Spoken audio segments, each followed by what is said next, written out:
So the original CEQA was done in 2008. It was using the 1,500 acres at about 140th West and B.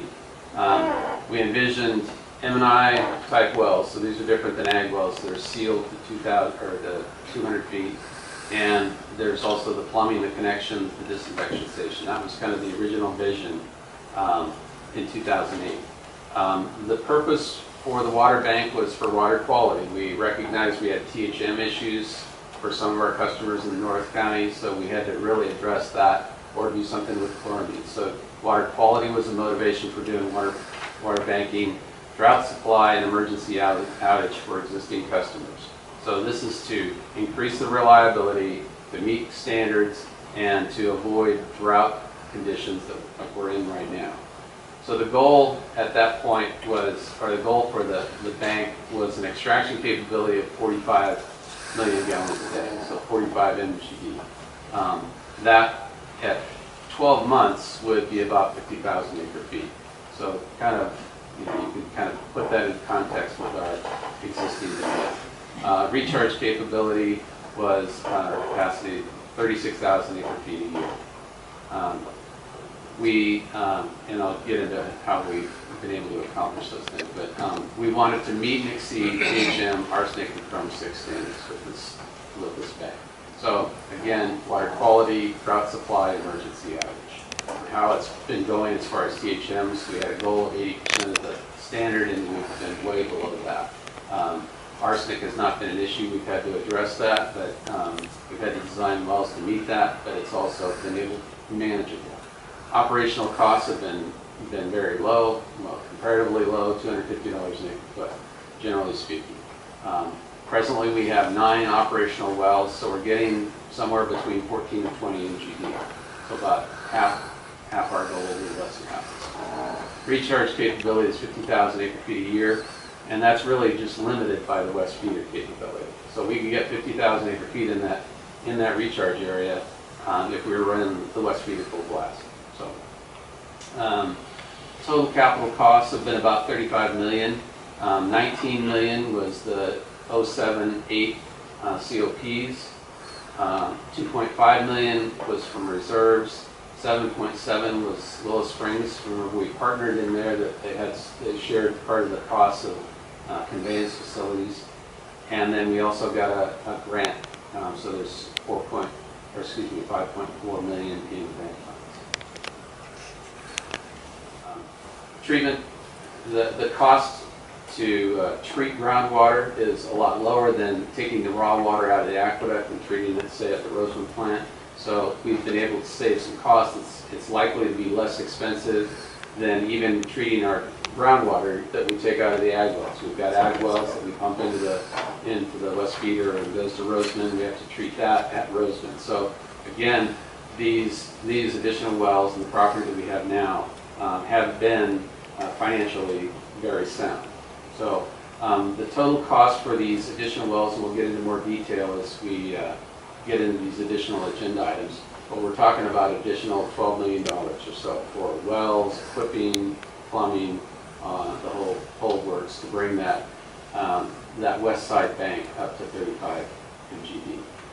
We do need to amend the CEQA document. Our original document, we had the 40, I think we had the 40, Ben will correct me if I get off base here, but we had the original 45, but we envisioned pumping 4 months out of the year. We amended it once to deal with some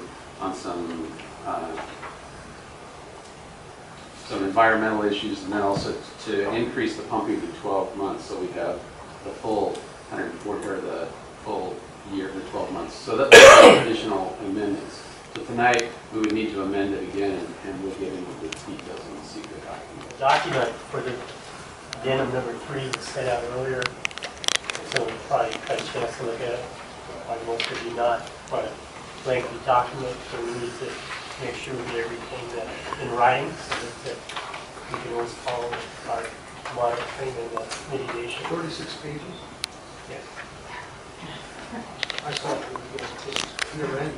Yeah, it's just something that, and we'll get into some of this. And I wanted to point out, this is addendum number 3, so like Dan indicated, there's 2 others covered a number of different items, and we increased the number of wells, because we were finding out the capacity we were getting wasn't like the original plan was, and a number of different things were taken care of in the agenda number 1 and 2, all minor items, and that's what we're looking at here.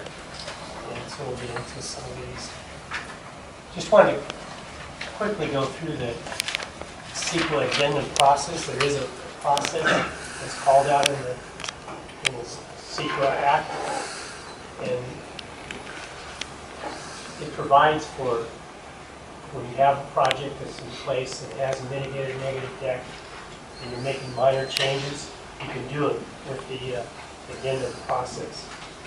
And these are the 2 items found. Environmental impacts are minor, can be mitigated with measures consistent to those of the original determination.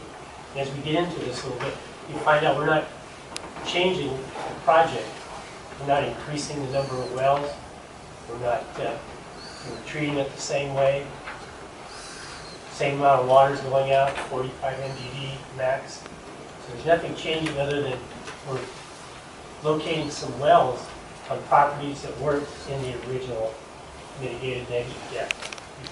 So just a little background. Again, Dan went through some of this already, so we won't dwell on it too much. But yeah, this 1,500-acre groundwater recharge and extraction facility, which was spelled out in the original mitigated negative deck. You see the 45 MGD again on the 20 wells. And talk a little bit about, we increased the number of wells because we just needed production with more wells. And some of that had to do with the arsenic levels and the wells that were drilled. We just couldn't get the quantity of water out that we wanted without drilling more wells. And on the proposed project revisions, we've added 57 acres of land to the project area. And again, this comes down to land that you purchased or easements. And so we're saying on this particular addendum that we had 5 more wells. 4 of them will be located on new property that wasn't in the original mitigated negative deck.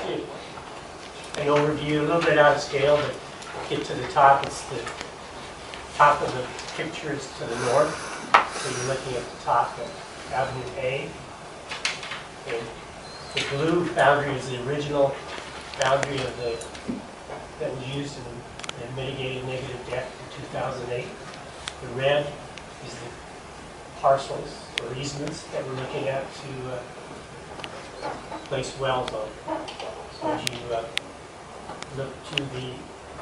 And that's not, the red is all easement, is that? No, some of it's, so if you look to the right of the screen or to the east, you see that's a 40-acre parcel that was purchased by the agency. And there's 2 wells being on that.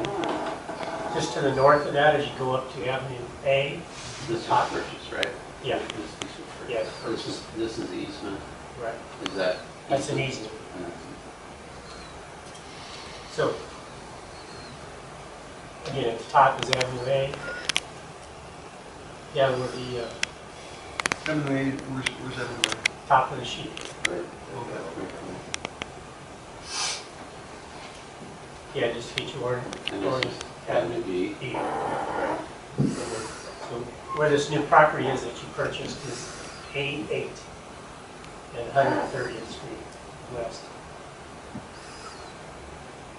So as and then you get over to the west side, there's an easement at one of the wells.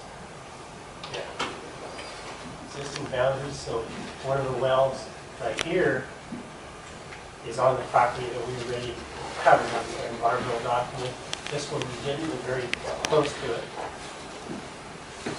The others over here, and the new one, this one's on the easement, but again, very close to the existing boundaries. So as we get into the different items that we look at on the environmental side, being in the same vicinity of the existing project really doesn't affect a lot of the different environmental issues that you have to look at in the initial study. These are some of the items that you look at when you evaluate the environmental Okay, let's go back for a second and explain to the directors that why do the wells go in there? Explain, because, you know, why couldn't we put them down on other blue lines? Why are we going right there? Okay, yeah, we feel, as you can see, Which is the best well, so we right in this area, especially this one is the highest. All these here on the northern side of the project have larger quantities of water that they're extracting, but with water quality too. So it's not necessarily, you know, some of the other wells to the south have quantity, but it's the quality that is used because of the arsenic in it. So that's why we're looking again for the projects, for the well projects up here to the northern end, even over here also.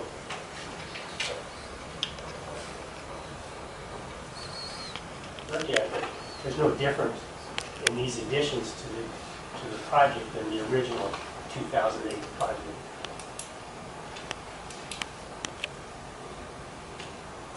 There are two of them that there is some changes. We had to look at these new properties. On the biological side, we had our biologists go out and walk on the 40-acre parcel. We also walked on the easements too. These are some of the issues. I think I might have mentioned this at the finance committee. I said tree, but I guess it was a plant. Astragalus plant. And you can't really tell if it is this particular plant until it blooms or not. So it's a long time of the year. So it may not even be an issue. And if it is an issue, one of the ways to take the seeds and plant them on another piece of property. The plant just shows up in the middle of the Animal Valley with no water. That's pretty interesting. Yeah, and I went out there again just to familiarize myself with variety. You know, it's that particular 40-acre parcel has a lot of herbs and just plants, low-level shrubs and stuff. I don't believe it was ever farmed, doesn't appear to be. I did find some things, you know, on that kit fox burrows, no kit foxes, but they're, you can see from the picture to the right, there's some of these burrows, ravens, and Or even when they get out to it? no, they didn't say anything that said they, they're just pointing out things that they had saw while they were out there. Again, the mitigation measures for these are action surveys, and we've done this in other parts of our project. Before you start work up by the contractor, you go out and survey, make sure there's no for those type of issues. If you find them, then we need to protect them. I think in these particular plants, even what we're planning to put on, it's not going to interfere with our facilities that we proposed on those particular sites. So the other one, we have the word significant, but there were some artifacts that they felt were important to at least designate. Again, not in a location that will interfere with anything that we're planning to build. If we have to, we can always avoid it. We did find one on the easement that's off to the east and well, off to the west, because it's a small piece of property that's on the easement. On the easement? Yeah. You think the solar company threw them off there and had fertilizer? Could be. Hopefully not. So again, not an issue with where the well's going to go. And what the archaeologist was saying, he was recommending just a buffer around 100 feet. And we can do that, and should not be an issue on any of his findings. And again, in the document that you were provided earlier today, goes in more detail. Part of the archaeologist's findings, those are cannot be let out to the public. So we did share that with staff, but what they're concerned about, they're confidential because they don't want people to know where those particular findings are, so that they wouldn't go out and maybe do something to it or take it or whatever. Because in the archaeologist's report, it says specifically where they are. It's 152 feet off of this or whatever. So part of your report was missing because that was confidential information.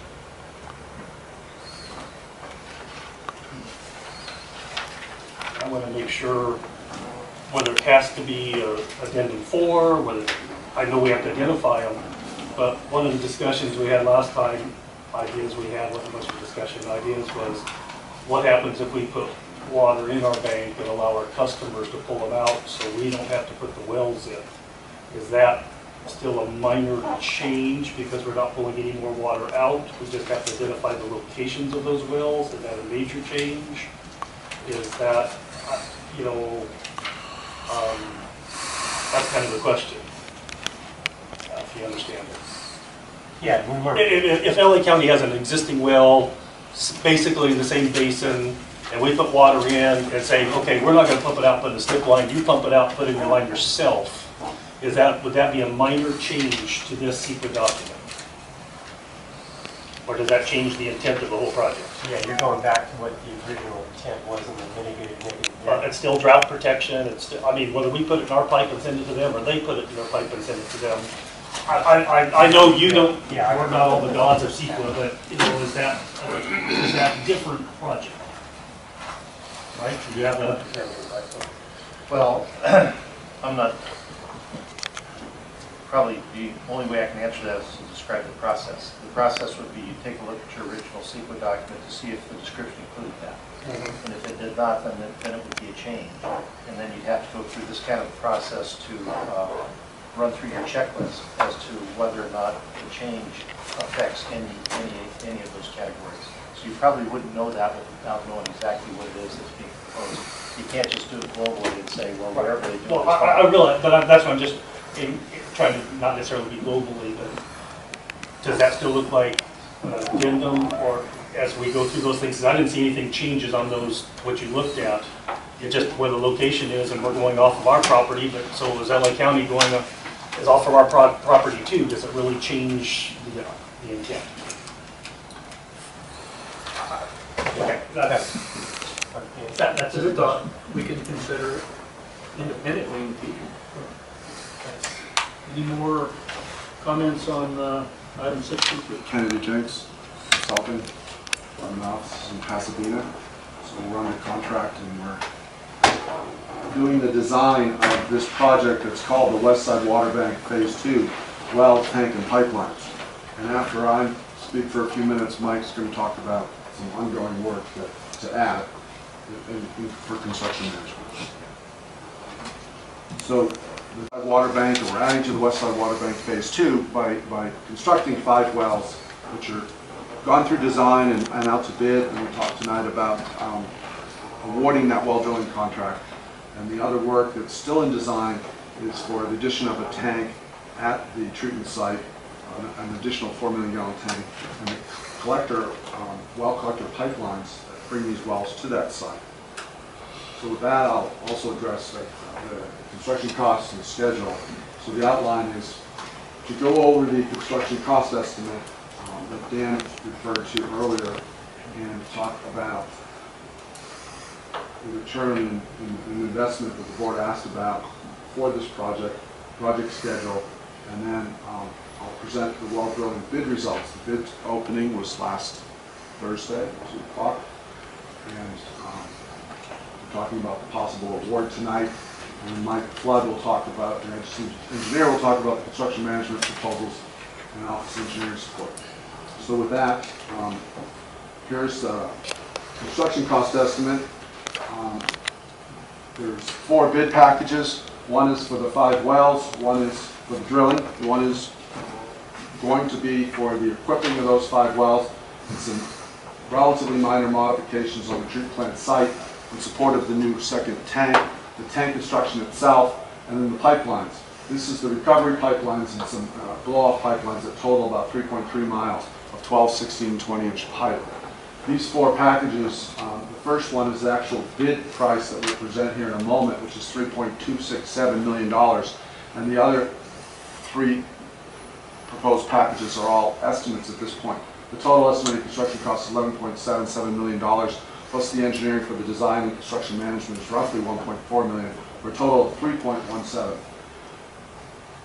You have a memorandum of understanding with Willow Springs Water Bank to fund 50% of selected components, which include the construction of the tank and the related components for the tank, the inlet outlet piping for the tank, and the engineering related to the tank itself.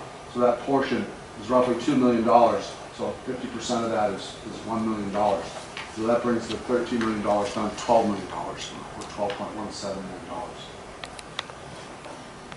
I'll continue to talk about that number if there's any questions about any of the cost components. So $12.17 million is what you need to pay to proceed with this project. Return on investment would be of producing dry year yield from these 5 wells. So these 5 wells have an anticipated capacity that when the water level is low to high would range from about 5,600 to about 11,200 gallons per minute. We convert that to million gallons per day, which we've been talking about earlier tonight. It's 8 to 16 million gallons per day. We rounded it off to 15 million gallons of additional capacity to the capacity that currently exists through the existing 9 wells. So with these additional 5 wells, when you have 3 dry years, like last year and this year, you could pump an additional 36,000 acre feet. We did an analysis over 40 years in the past, and we presented that to the board back in 2011. When we started the water bank, we presented it again for the Eastside Water Bank in 2012. We looked at a 40-year time period. 40 years is relatively the life of the average life of these projects. The wells last longer, the mechanical equipment lasts shorter, but we pretty much had previously used a 40-year time period, so that's what we're using tonight. So basically, you have 3 years out of 10 dry years, and that will repeat again 3 years out of 10, and again. So over 40 years, you have 12 years of dry year production capacity, which would total 36 times 4, or 144,000 acre feet. We previously said that if the Antelope Valley water purveyors have to purchase this in the water market, it's $480 delivered. The last year, it's even more than that, twice that in this last year, but this is a horrifically dry period. But on average, during dry years, the water's roughly worth about $500 or more. So using $480, because that's the number we used in the past, what this graph shows is that you would have this accumulated benefit that would repeat itself 4 times over 40 years.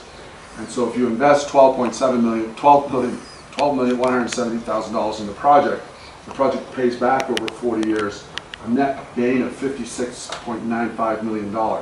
So that's a return on your investment of 4.4% compounded every year over 40 years.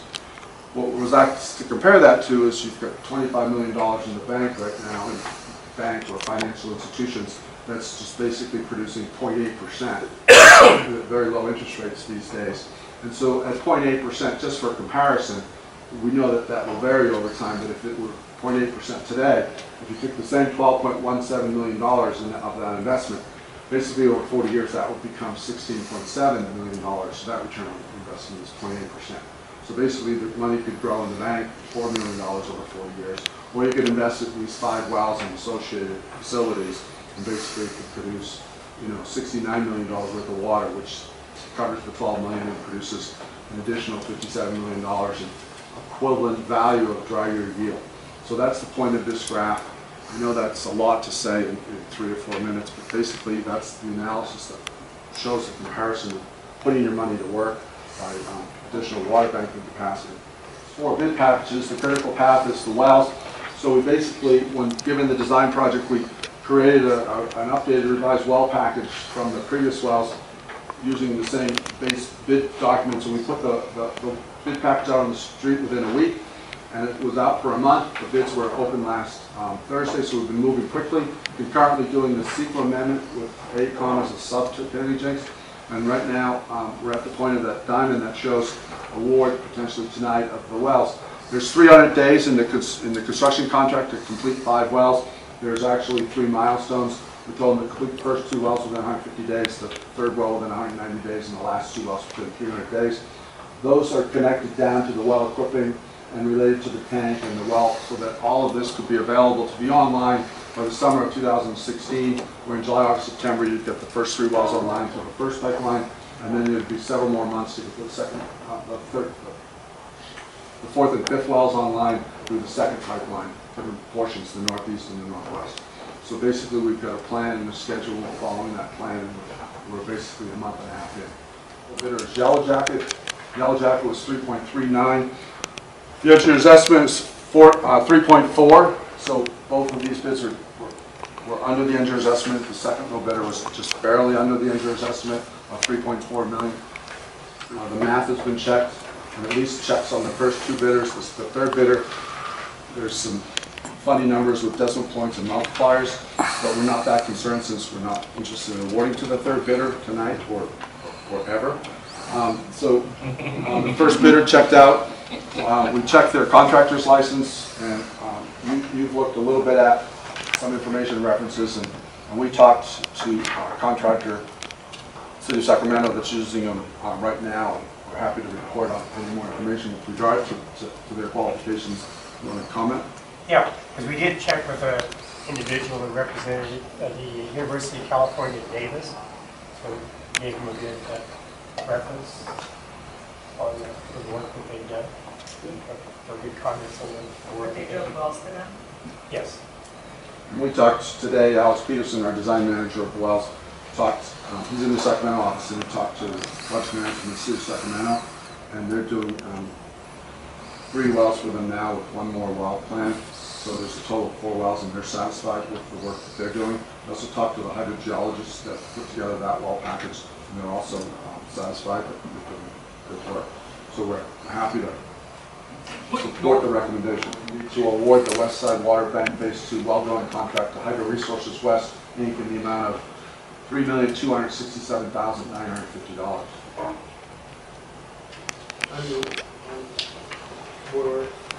Raise rates or taxes right there, so that bothers me that we're not going to be looking down the road. Well, gee, we've spent this money and now we've got to be able to replenish it somehow. So, even though this project is great, can we afford it right there? And are there alternatives? Can we put water in and customers take it out? So I mean that's. I think this is valid. I don't know if we need to look at it more or just go with it. I don't know if we're Will we pay this in phases, or will it be one immediate? Well, it's going to be, it's going to be pretty fast right there. It's going to be, once it starts working, it'll go pretty fast. Generally paid in phases. But I mean, it'd be all done within a year or two. Yes, within a year. Would it impact us if we waited until we have our strategic plan put in place to analyze how this fits in? Would that impact our water delivery, our customers? If we need the wells in the summer of 2016, yes. You have no idea what will happen. That's what I'm asking. Good. Money will not matter. If we have another year, this year, next year, I don't care if the governor cuts back 50%, it will not happen, and what needs to be watered will be pumped. The other problem is, you're going to hear it today, you're going to hear it later in this, I think, 80% of these mutual water companies don't have a dime to maintain their facilities. You've got a director over here who wants to give free money away to them to fix their pipes because they don't have enough money in their own budget. I mean, one of the things is that this has been one of the most conservative run agencies in the entire state of California. Reason why we have a AA rating, bond rating, is because of the financial minds on this board. 2, we got some people coming to us like Metropolitan who want a partnership with us. We can't wait. Our projects take a year to 2 years to build. I can't help that God doesn't want to wait for us to cause another drought, because if he decides there's no rain, I just came up from the Sierras, there's no snow. We get enough water this year in the reservoirs. A lot of this is a bunch of smoke up there in Sacramento. The water is a lot worse than it is. And if we don't, we are the only agency in the entire valley that has the infrastructure and the ways to get water moving from West Antelope Valley all the way to the East Antelope Valley. And we need to be able to utilize our systems. The 13 million you're talking about, we have 25 million in there that's in the, what's it called? PFM? Yeah, and we're being asked every month, the finance report, to take that money and try to earn over 1%. We can't get 1%. the financial plan he brought in is that talking our return on investment is us being our own bank. We have the money. This agency ain't gonna go broke. And nobody's telling us to call our money that we have to pay it off tomorrow. It doesn't have to be done. But I'll tell you one thing, if we're not set up and ready to go, and we have agencies out here that have wells that can be in production or deal with the arsenic levels that this agency's been doing, I don't know. You know, we can go to chloramines. You know, that's a quick fix. I don't think the people out there are going to want it, because the reason why we spend a lot of extra money is on the east side is that we're using the ground as a filtration system, so we don't use chloramines. And if we didn't have to do that, and if we didn't have to have the Clean Water Act that raised 50 parts down to 10 parts, we would be having this discussion. Mutuals, other public water agencies, and until a few years ago, we wouldn't have had this discussion because we were always the supplemental, supplier. But we gotta remember, talking about pumping this water out, if there is a series of droughts, we do have problems, but we're not supposed to be pumping out more water than we put in. So you got to have water to put in before you pump it out. So if you have water to put it in, you have alternatives right there. So this is not a big tank that we just continually pump it out. So if we have a drought, we're not going to be able to put it in. And as Neil pointed out, we do have some major extraction capabilities. And I'm not saying we should not do it, but we just need to look at the alternatives. But until 10 years ago, or maybe less than that, we were a supplemental water supplier. I was told not too long ago that the county doesn't have, all their wells are not working. They're trying to take them off for at least a year and a half so they can rebuild their wells because they're corroded, broken, and need to be fixed. And I heard that from Dave in that meeting in that back room. You have issues with wells, whether it's broken or... Yep. You talked about water quality concerns as well. Yeah. Yeah, so I mean, the biggest water company in Alabama doesn't have 100% of the wells. Okay, I can't, I'm just, if we don't need to do it, then that's fine. But I'm going to make my point clear that we have the money, we have the double bond rating, and I believe that we're going to have resources. If we spend $12 million, I doubt we have a double A bond rating if we go back to the rating targets. Because we will be way under our one. We're not borrowing any more money. I mean, if you come from, I've seen this for literally decades. If you come from the water people, they usually staff, maybe sometimes directors, got to build, don't look at the broad picture. I've seen that with the sanitation district. They thought they needed it. They did put people out of business. And if you're from the road department, you need more roads. If you're from the fire department, you need more fire equipment. That's a natural thinking. Yeah, but as board of directors, we got to look at the whole picture of it right there and see need versus dollars versus what taxpayers can afford. All of these items we've talked about, if the taxpayers can't afford them, if you put people out of business, if people can't pay their tax bills, we've missed the boat. I think one distinction here, George, is that we've demonstrated that the investment in this project will pay a rate of return higher than what the money is gaining sitting in our reserve. That may or may not, there's certain assumptions that may or may not be true, but you still got to expend the money, and if you spend that dollars, is that you're not going to be able to do something else with it. And it's going to have to come from maybe some other source. Well, I'm not saying we shouldn't do it. I'm just saying there's alternatives. That's right. Just a comment, if we had not spent the money 5 years ago, we would not have gotten through last year. And the criticism by our customers and our taxpayers would have been huge. And we don't know if this is the last year of a 4-year drought or the beginning, the 4th year of a 10-year drought. And if we don't have the ability to provide water to our customers when a crisis comes, then shame on us. Well, that's true, but we did spend, if you're in the insurance business, somebody's going to tell you, well, you need to double that policy. And I think we all agreed, we spent the money and we've got a heck of a nice water bank. So now how much more do we want? Then after we do this, we want another little bit more too. So where do we stop? Actually, We can make that same argument every year. You can make that.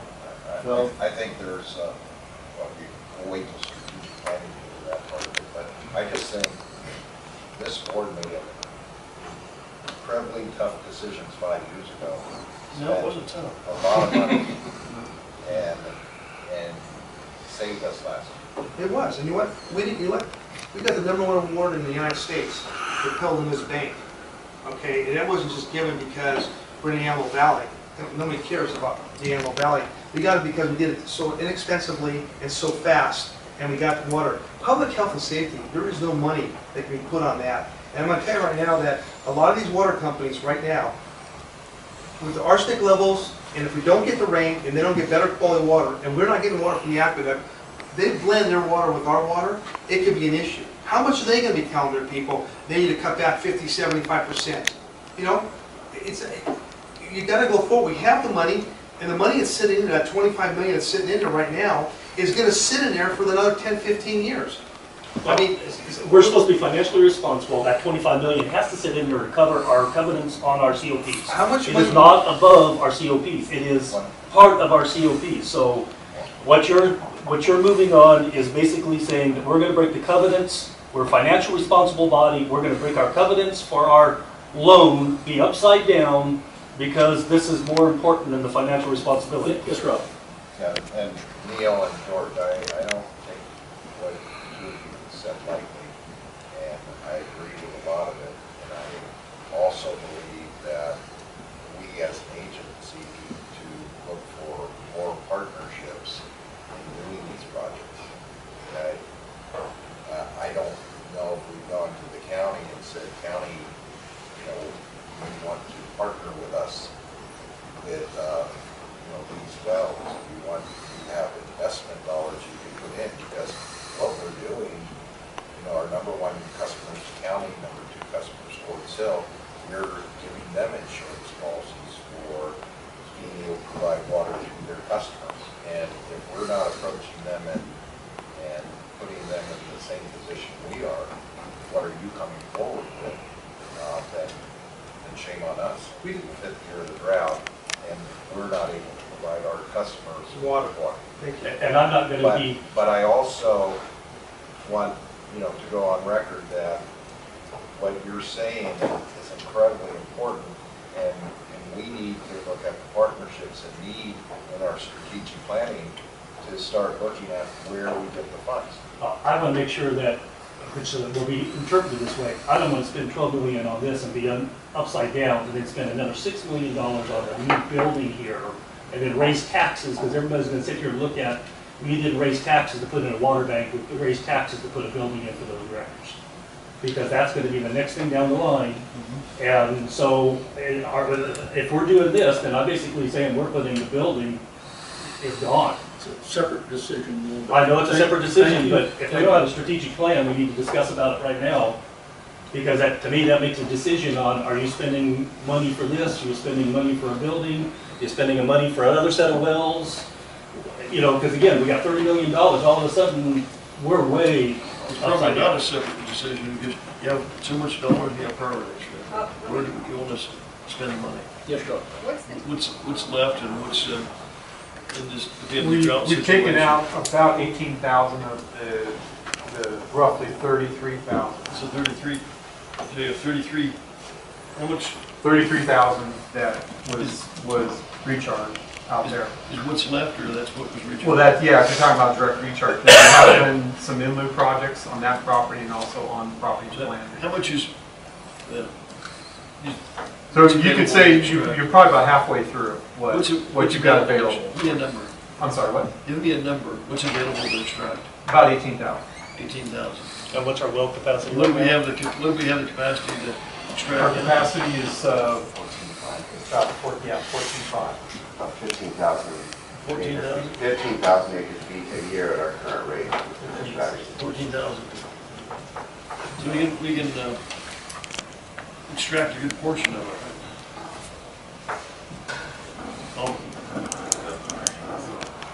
I think some of these others were not quite as confident on exactly how much time it would take, how much effort they need to expend out in the field. So they allocate a lot more hours to it. But it was a good exercise nonetheless. We found, a good price there, and, we're confident that Kennedy Jenks is more than capable of doing the work. I hope so. We're recommending that the board award this construction management proposal to Kennedy Jenks in the amount of $153,230. Well, I go next week again to try to come up with a single message from all of us. We invited Columbia Water District and everybody else, kind of giving a message for the community on where things are. I told Rob ahead of time, I mean, statistics are all fun. Statistics, how do you say it? Statistics never lie, but you can make statistics say I'm guessing, asked Mike today, we kind of have close to the same numbers, probably 85,000 connections between all of our water purveyors in AVEK's area. If each of them had 1,000 acre feet to remove, I think both numbers are low, but I'm going to say on low side, that's $85 million for a $1 a square foot grass replacement. If we were going to $2, $160 million. If we want to go to $4.75 that the city of Lancaster was kind of proposing to the Saw Metropolitan, we'd be in the metropolitan range that they approved today of about $400 million. The governor's deal to do 50 million square feet wouldn't even cover half of Lancaster, let alone half of the state. So cash for grass, and I'm going to give my opinion so Rob or Shelley to chime in. Cash for grass has moved from enticing our customers to take their lawn out to basically a beautification project, because at $2 an acre foot, I think $2 a square foot, it probably cost them another $2 or $3 to put a landscape back in. So they're going to have a choice of 1,000 square feet, of taking $3,000 out of their pocket or turning their water off. And I think you're going to have more people with their lawns this time of year than actually replacing cash for grass. So it's not going to be pretty out there. And a lot of you got your letter from Illinois, a lot of work, and they're not going to be very good. Two of our two agencies have, or two mutuals have AVEK line running right through their property, and they are not connected to AVEK now. We have turnouts there. They said, well, what if we connect in the future? Can we get return flows? And AVEK board has not decided they will return, or they will retain return flows in the future, but if you, let's say the board decided to retain return flows in the future, everybody that's signed up now or is connected now can, keep the return flows, but in the future you can't. These two mutuals said, well, can we get some kind of an arrangement to where if we connect, if we sign a contract with AVEK in the future, we accept water from AVEK within 8 years, you pay the costs, you have complete engineering plans within 5 years with the interim judgment, so there's some timelines. And they would pay the capacity fees. So basically, they would do everything that somebody connecting would do. Then AVEK will assign those return flows to Sundale and Line projects.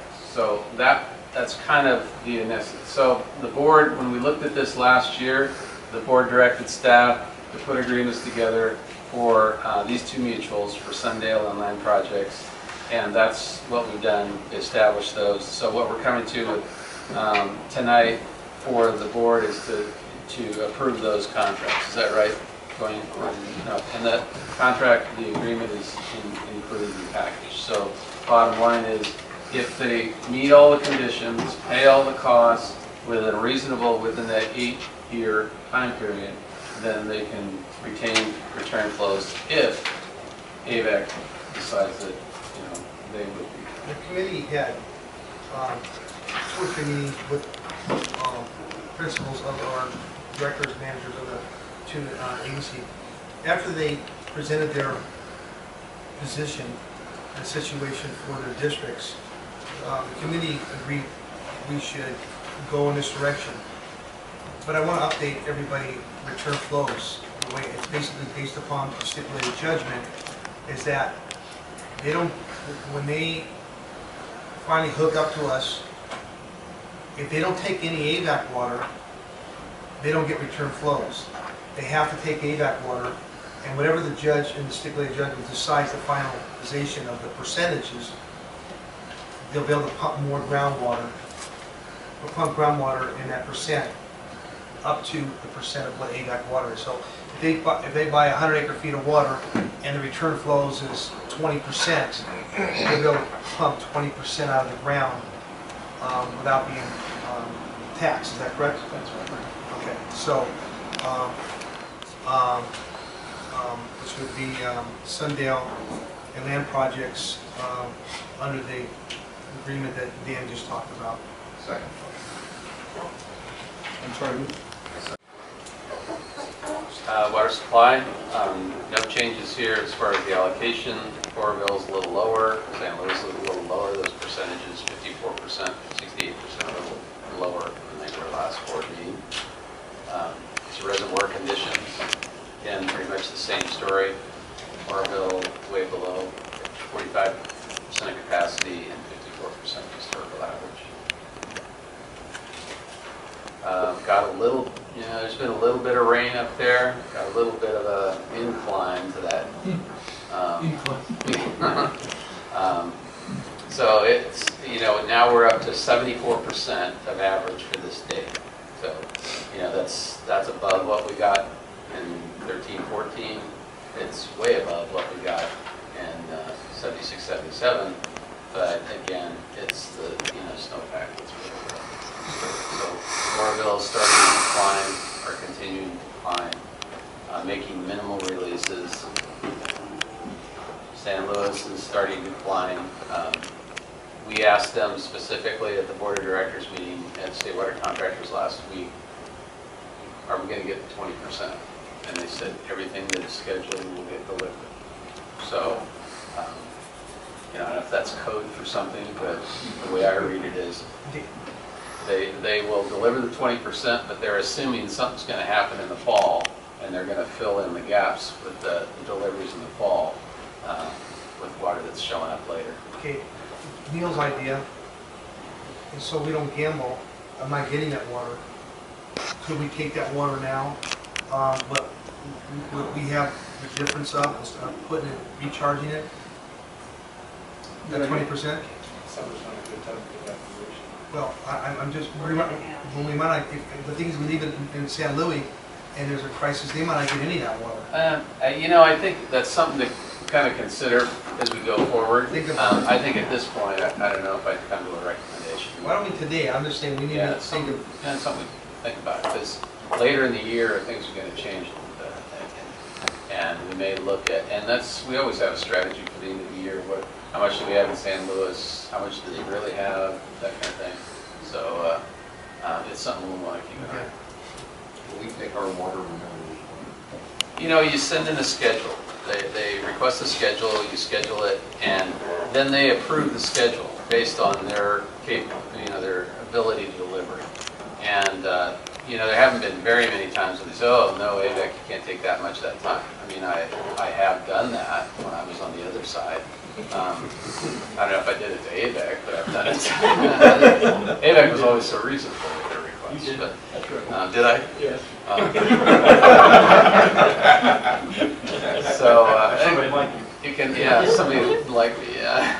So it can happen, but that's what they do. You submit a request, and they approve the request or not. Operations, Quartz Hill's at 10 MGD. Roseman is back on 4 MGD. East side is 3 MGD, and a little bit going through the Palmdale connection.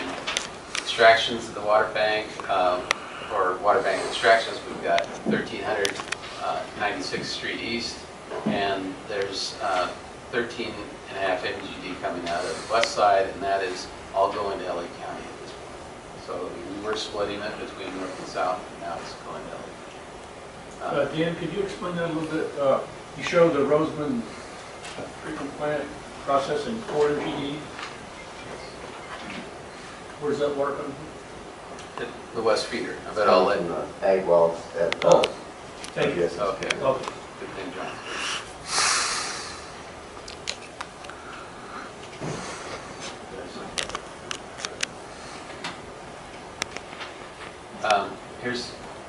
here's our groundwater production.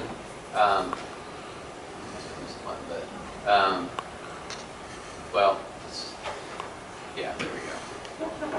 Well, we've already kind of covered this, but this is the groundwater production chart that we show you every month. So we have the numbers for April, but not May yet. But you can see the red bar is our 2015 capability, and the blue bar is what we did last year.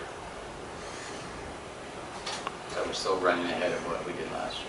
Water quality remains good. No issues there. State water project, again, you've seen in the press, probably got something in your mailbox.